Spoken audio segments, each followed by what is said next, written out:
It all started, as far as investigators knew, on Mother's Day in 1984, when two boys found the body of Lana Long, an exotic dancer in Tampa. Her hands were bound behind her back, her body contorted, legs spread 5 feet apart. No one deserves to be killed like these women were killed.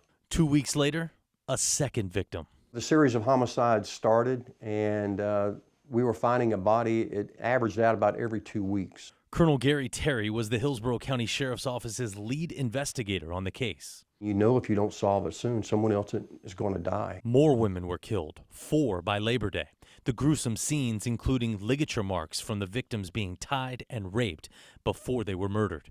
One piece of evidence kept appearing at the crime scenes. Red trilobal nylon carpet fiber. The fibers were a mystery until a separate rape case emerged where the victims survived. I'm just plucked off my bike by God knows who, and I felt the cold steel barrel to the left side of my temple. Lisa Nolan, then 17 years old, was riding her bike home from work at a Tampa Krispy Kreme when she was abducted around 2 a.m. and taken to the man's apartment. I lost count how many times he raped me throughout the night. A previous victim of abuse, Lisa knew how to handle him and did what she needed to survive. I would lie to him to appease him, to keep him calm and coddle him. Through the night, she got a glimpse into his mind and his motive. He said he was getting back at women in general because of a bad breakup.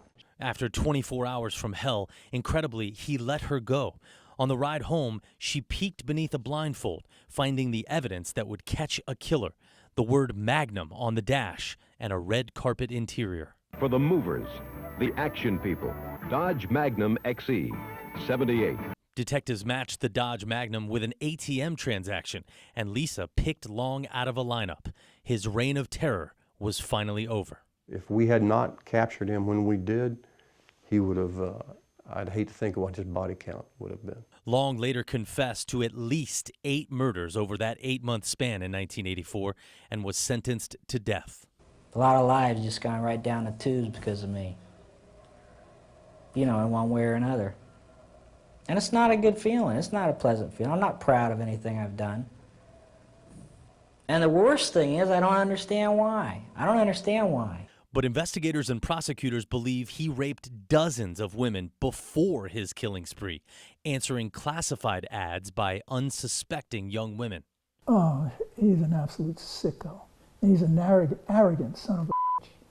He was an arrogant guy. He used to go, his big start was in rapes.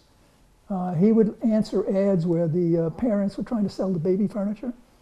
So he would go to the house hoping to find the little girl or the young mommy there. For more than 30 years, Long sat on Florida's death row until new Governor Ron DeSantis signed Long's death warrant last month. I was happy. I said, God, it's about time. Long's date with death was set. Then came multiple appeals in court. It's ridiculous that I'm expected to come in there and say, here's a better way to kill my client. In recent years, some manufacturers stopped supplying their drugs for executions, forcing a change. Now, the first of Florida's 3-drug protocol is etomidate, an anesthetic that Long's attorneys say could violate his 8th Amendment constitutional right to avoid cruel and unusual punishment, because Long has epilepsy and a traumatic brain injury, and the drug, they say, could trigger seizures. The state's expert witnesses disagreed. Such an extreme dose would be lethal and would produce an extreme state of unconsciousness and suppress all seizure activity. Lula Williams' daughter Chanel was one of Long's victims. She says the years have not been kind to those who loved her, and that Long's pain shouldn't matter. Yeah, pain. Just imagine what my niece went through. To have this person find excuse after excuse to not to face his judgment, you know. It's time. He did that wrong, paid for it. You got to pay for your sin.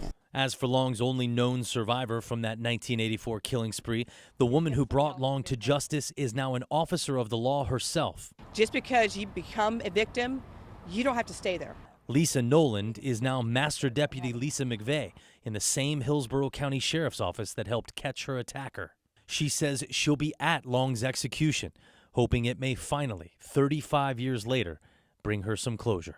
I'm hoping to get a full night's sleep without any interruptions. I have not slept since 1984.